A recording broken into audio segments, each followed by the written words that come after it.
It's not my fault that I was born with this disease. It's not my fault that I'm a black woman and in the medical community I'm minimized and not taken seriously.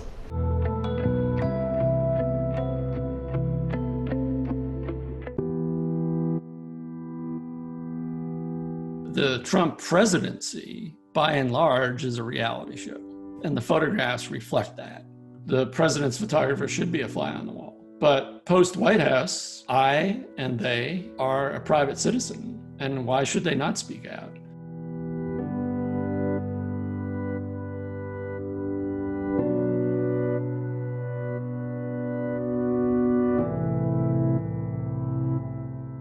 No matter what you thought of President Reagan or President Obama, I do think both of them upheld the dignity of the office.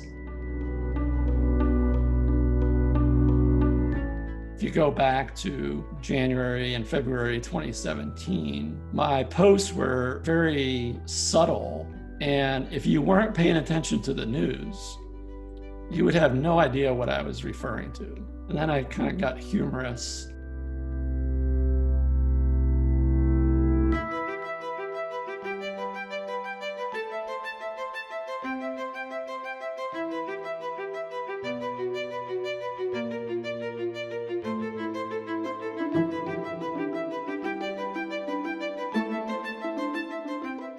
And then as Trump got more and more undignified, my posts became more and more pointed.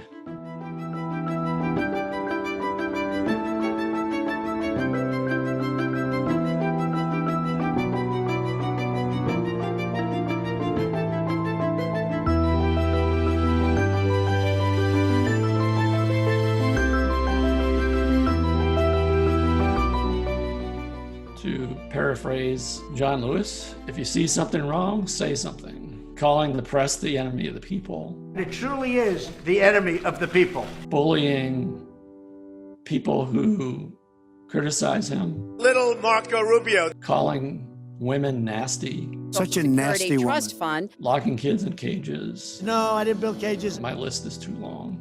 A lot of the photographs look posed. It's what the president is projecting. I see what's happening today is wrong. Trump is disrespecting the office of the presidency. I think he feels that the presidency is about him and not us. I know what happens in the Oval Office, and that's what scares me.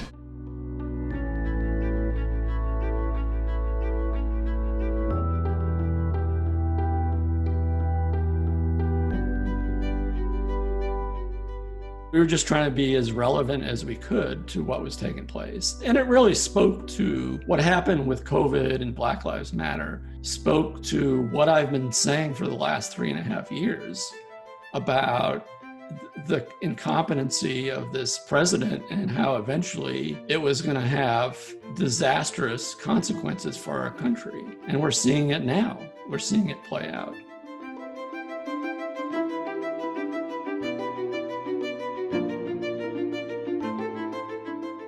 One of the most impressive things the last few months have been the determination of young people. Young people have made their voices heard in a powerful way across the country. The next step, though, in order to make institutional change, people do need to vote. And not just for the presidency, but for their local politicians as well. If we want to make some institutional change, then we've got to change our leaders. It's as simple as that.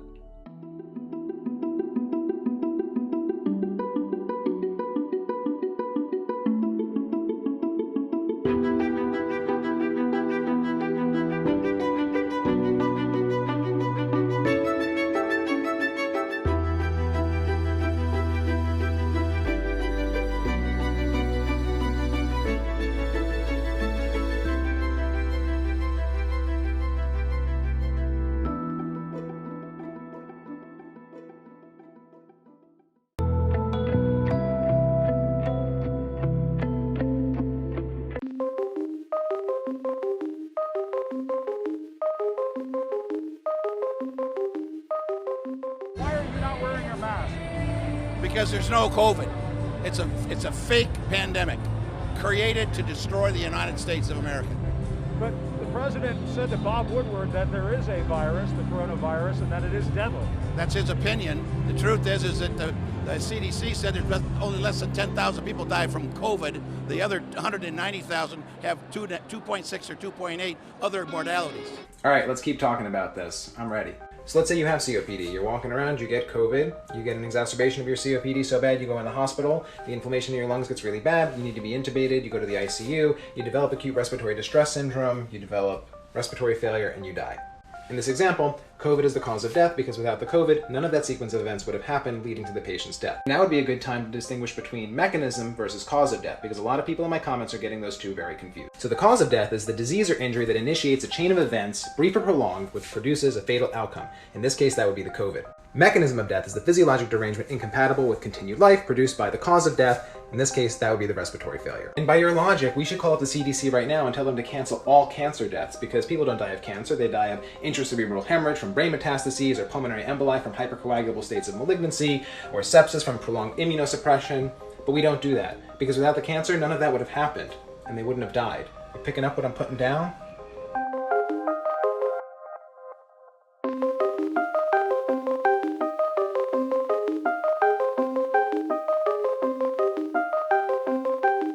I saw a statistic come out the other day talking about only 6% of the people actually died from COVID, which is a very interesting, that they die from Well, other they had reasons. comorbidities, which you've gotten criticized for because there are comorbidities, as the Italians showed, for every COVID death. I think it was 70-something% had 2 or 3 comorbidities.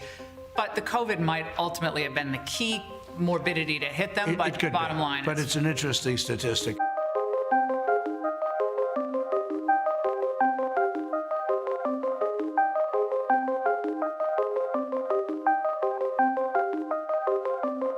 If you look at the people who died of COVID disease, the point that the CDC was trying to make was that a certain percentage of them had nothing else but just COVID. That does not mean that someone who has hypertension or diabetes who dies of COVID didn't die of COVID-19. They did. So the numbers that you've been hearing, the 180,000 plus deaths, are real deaths from COVID-19. Let there not be any confusion about that. It's not 9,000 deaths from COVID-19. It's 180 plus thousand deaths.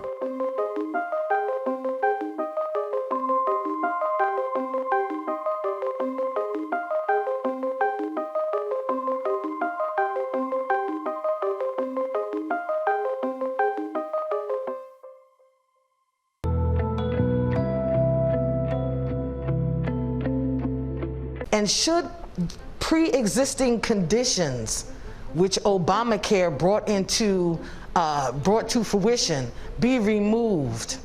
No. Please stop and let me finish my question, sir.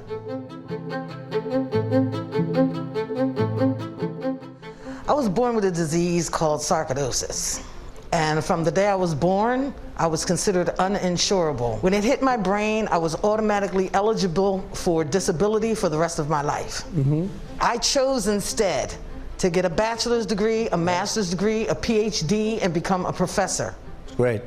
It is great, except I still have similar healthcare problems. Within a 36 to 72 hour period without my medication, I will be dead.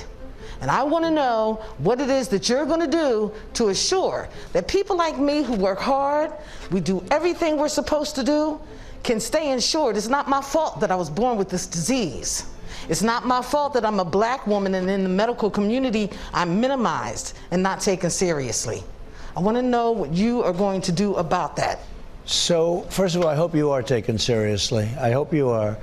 And we are not going to hurt anything having to do with pre-existing conditions. We're going to be doing a health care plan very strongly and protect people with pre-existing conditions. I will say this, they will not do that because they have socialized. I have to stop they you have there. socialized I just have to stop you there because it's just on a couple of points. Number one, Joe Biden has ran against Medicare for all in the primaries, but much more importantly, Obamacare guaranteed people with pre-existing conditions could buy insurance, guaranteed they could buy it at the same price as everyone else, guaranteed a package of essential benefits, guaranteed that insurance companies couldn't put a lifetime limit on those benefits. You fought to repeal Obamacare.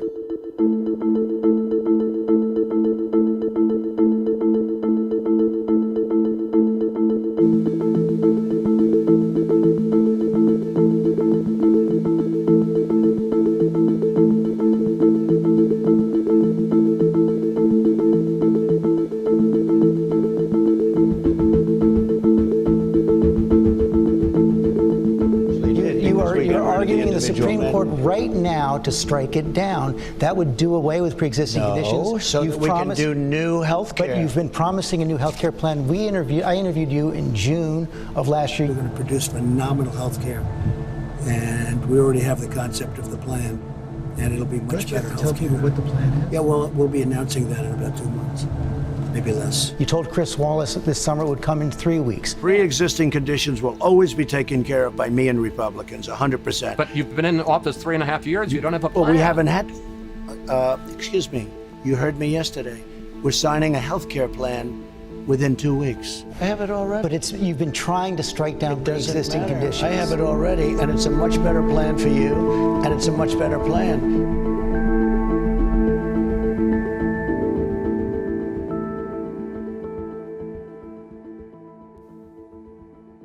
You're going to have new health care, and the pre-existing condition aspect of it will always be in my plan, and I've said that loud and clear. But you haven't come up with it. It's been 3.5 years. George, it's been 40 years since you had good health care. You never really had good health care in this country.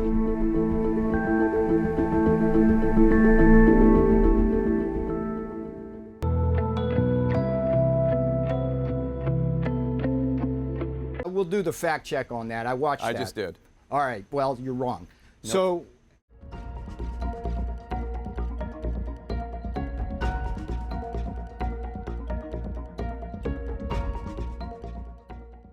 On February 7th, he was acknowledging to Bob Woodward behind closed doors, coronavirus was 5 times deadlier than the flu. It's also more deadly than your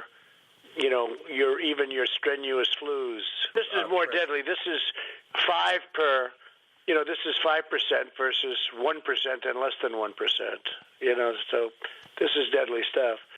Less than 2 weeks later, he was saying the exact opposite in public to Sanjay Gupta. I talked about the flu and in comparison to the coronavirus.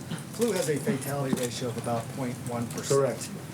This has a fatality ratio somewhere between 2 and 3%. Given that, we don't know exactly based on the numbers so far. And the flu is higher than that. The flu is much higher than that. He was misleading the American people. Why?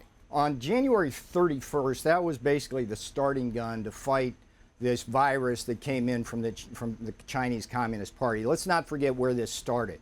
And that was a signal from this president that this is a serious, serious matter. He's taking down flights from China. He was called a xenophobe and a racist by Joe Biden. No, he wasn't. Later had to apologize. No, he wasn't. And he didn't apologize. Yeah, we'll do the fact check on that. I watched that. I just did. All right. Well, you're wrong. Nope. So January 31st pulls down the flight, saves probably hundreds of thousands of American lives. Now, what happened then, Jake? Here's what's important. This is breaking news for you.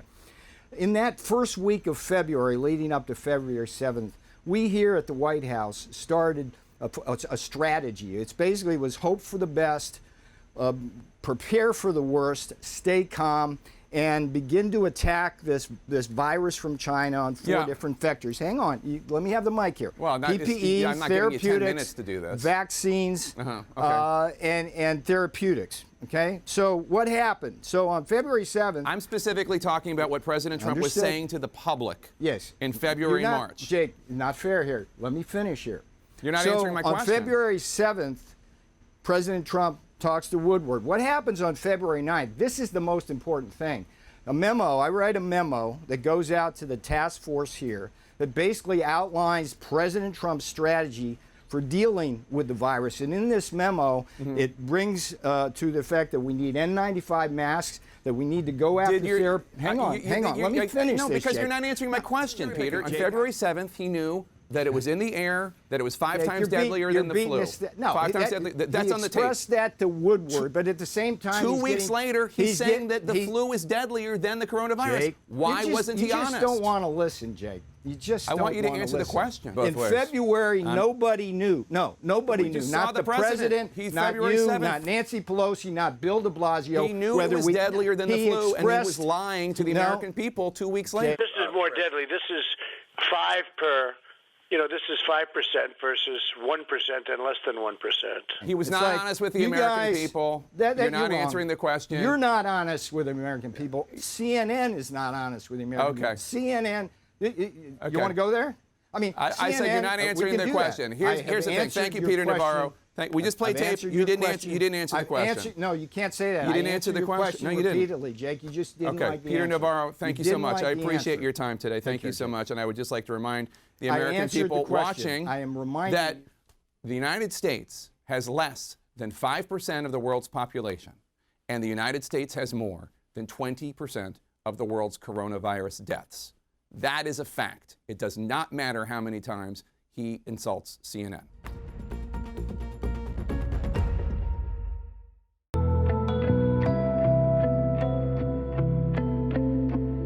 But we're here, we're queer, and we're not going away.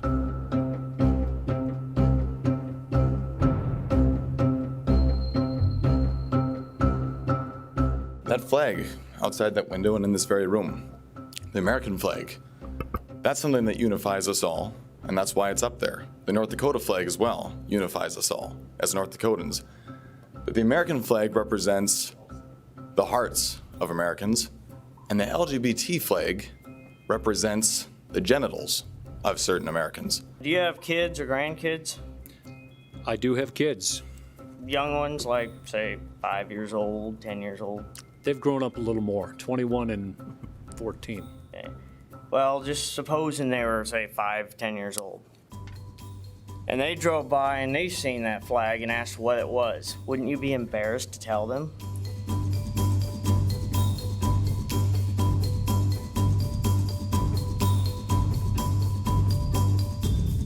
Decisions such as this are what have led to riots, looting, and destruction in our major cities. There's been considerations made for adding additional letters to the LGBTQ. The one thing that's been troubling is the letter P. Do you know what the letter P stands for? It stands for pedosexual. That means that pedophiles would be glorified. But I would like to thank all the aldermen and you, Mr. Mayor. You're obviously, based on your body language, you're in touch with what's going on here tonight.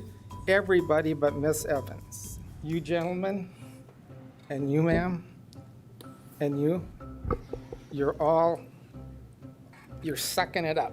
You're listening, you're hearing it, you're getting it. She's not. Can I tell you, no, Mr. Mayor, I have to respond. Alderwoman Evans, we'll give him his 5 minutes, and then I'll give you a response after that. I'm gonna involve you pretty soon, so you get your chance. Okay, thank you, Mr. Walker. You bet. Could you share with us your thoughts about that flag being flown? You bet.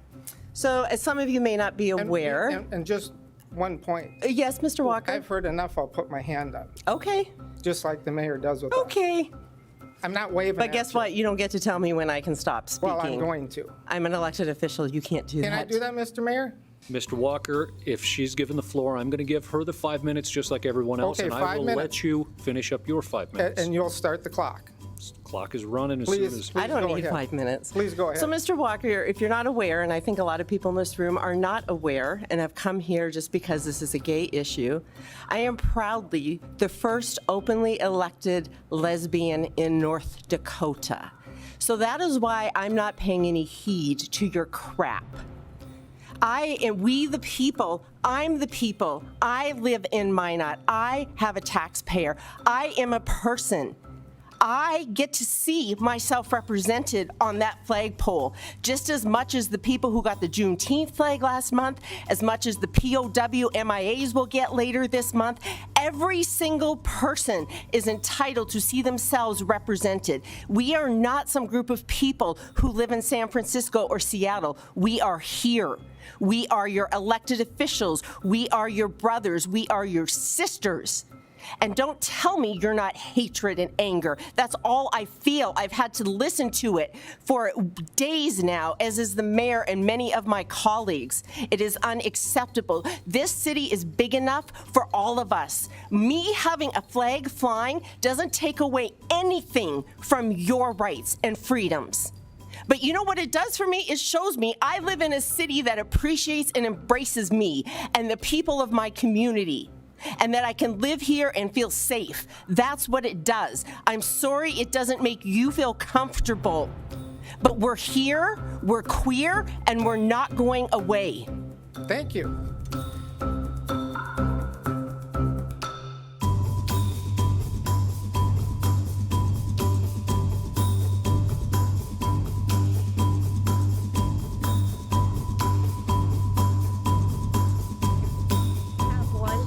say to the How can council we sit back at the city and let these people run you like this? This is just shameful. I believe, and I'm sorry. This is wrong. She butts in and says what she wants. This is wrong. Your agenda. It shouldn't matter who I love. For if you elect me as your city council member, it shouldn't matter. You're electing me because I'm competent and I will represent your viewpoints. Well, Hey, excuse me, you are not at the podium. Why does she get to do that without?